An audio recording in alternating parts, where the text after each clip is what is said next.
Hi friends, welcome back to my channel. Today we are painting a fisherman beach house, and this is something you would typically find in South Africa, especially in the Cape. In more isolated or rural areas, you might find still some this beautiful little fisherman house. So we're starting with the sky, and I've got ultramarine blue, and I'm just doing a gradient wash. So darker at the top, and then as I go down to my horizon line, I am adding more water. Clean your brush in between and just use a little bit of water to bring some of that down. Now I'm dropping in some water, as you can see, and these will sort of form my clouds. So using the technique of just water drops, and then I'm drying it a little bit with the brush as well. As you can see, I'm sort of patting it with the brush, with a dry brush, drying my brush on the microfiber cloth in between. So this just forms beautiful soft clouds in the sky. Clouds are larger at the top and smaller as you go down to the bottom. Let's use a hairdryer to dry that, or you can just wait until it's all dried up.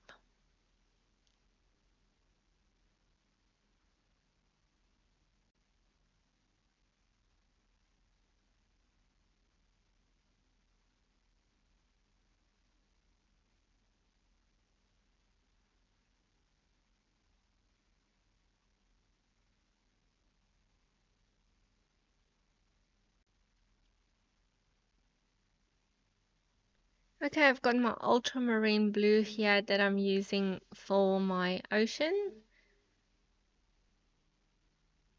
And then as I'm painting, I'm also going to add a little bit of forest green, so the dark green color. Sort of adding that just a little bit in my ocean over the ultramarine as well, just to give some variation in color. We don't want the same color as the sky, but also this is a very nice shadow color that you can use with your ultramarine blue just to add some depth into your ocean. Now I'm painting it wet on dry, and I'm sort of trying to leave some white space in between, which will give the idea of lots of, little waves in the ocean. Just making my horizon line a bit darker and moving some of that color down, and adding some more of the green in there as well, and blending it in with the blue.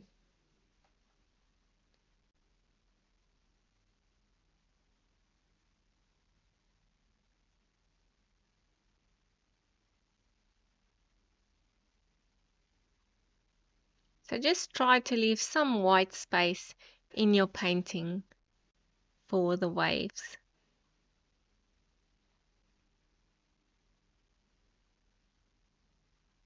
Now I'm wetting this area where I want my beach or my sand to be. And we're mainly going to use yellow ochre for this.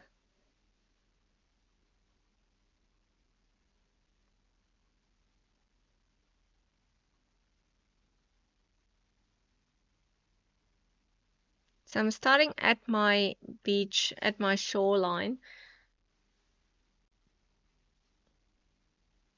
But you also want it to be the lightest there. So don't use too much color or pigment closer to your water.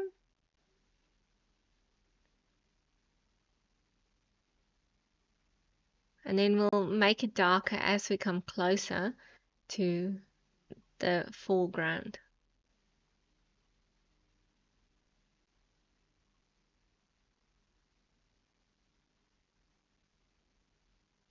Now, as you know, these outlines are all in my book, which I will link in the description below. And also there's a step-by-step in there as well, which covers exactly how to paint it. But of course, you're watching this video, so you can use the video as well. So as you can see, I'm adding more pigment underneath all of my objects. So by the house, underneath my boat, where I'm going to put some grasses. And then I'm just adding a little bit of that brown, the warm sepia, as well in those shadow areas.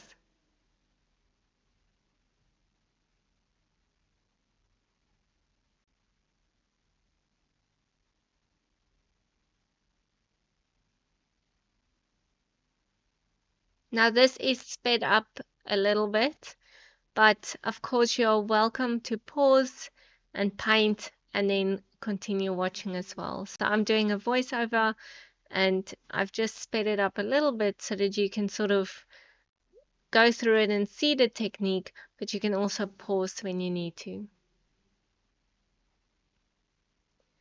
Now let's use that phthalo green for this bush over here,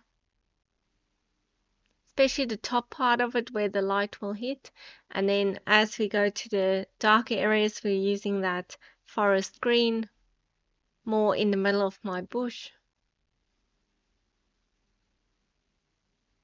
And also a little bit of Payne's Grey. That is a great shadow color, just adding some depth into the bush over here.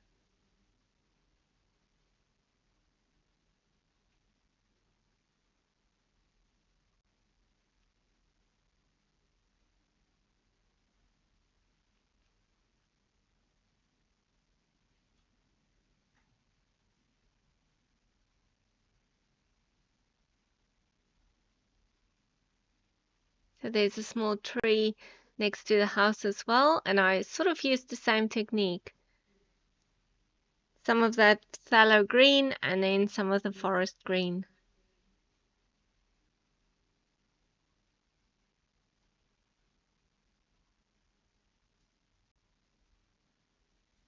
Using the forest green to make some just grasses over here, and also you can just use yellow ochre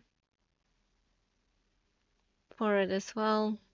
So a little bit of green, a little bit of yellow ochre, and just make these little thin lines going in all directions just for some grass patches along the beach.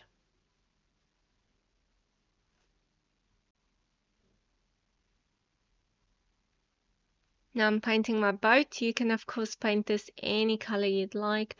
I'm using warm sepia at the moment, just for the front part of the boat.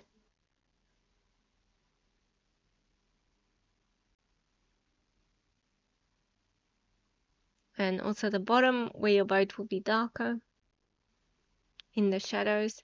And then I'm going to use this French vermilion to paint my boat. So I sort of paint it in lines like it's planks.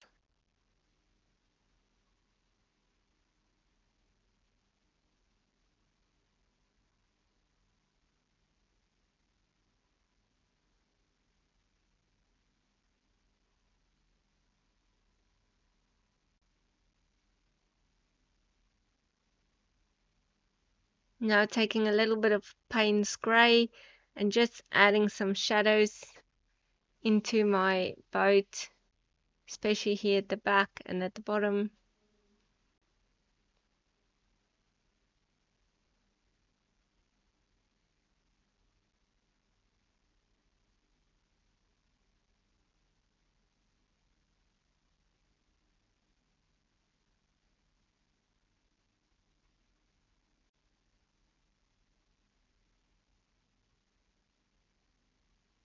And then Payne's Grey for the inside of the boat that you can actually see.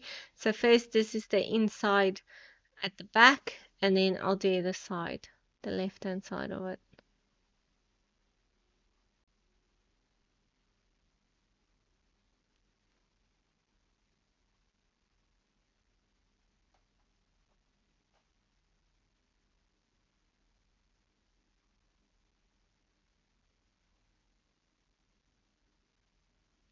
Now I'm painting my house. Now the house is white, but we do want to add shadows into it to give some depth. So first I'm just doing my door and my window with Payne's Grey. And then I'm going to use a light wash or Payne's Grey to be my shadow color for my house.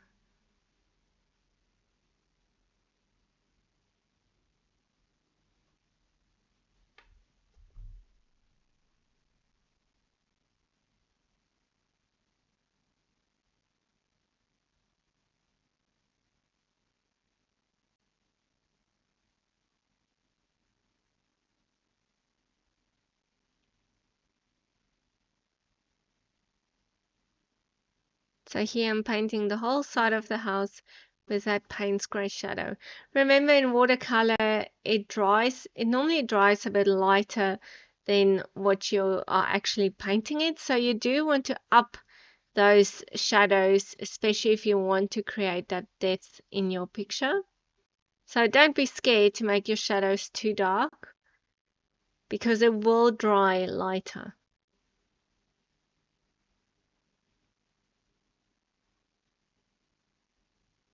And now it's just the clothesline here on the side. You can paint the clothes any color you'd like. I'm just going to use the colors on my palette. Maybe a nice bright yellow.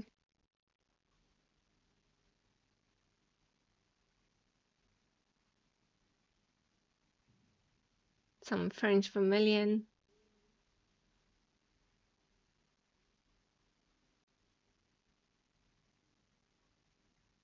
Add some Payne's Grey for shadows in your clothing.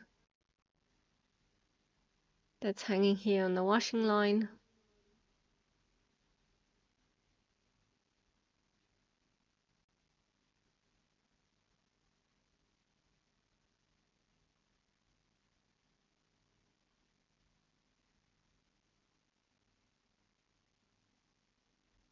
And then I'm doing the roof of my little fisherman house in French vermilion as well as but I'm also adding some Payne's Grey to it. I just want to tone it down a little bit, not have it super bright.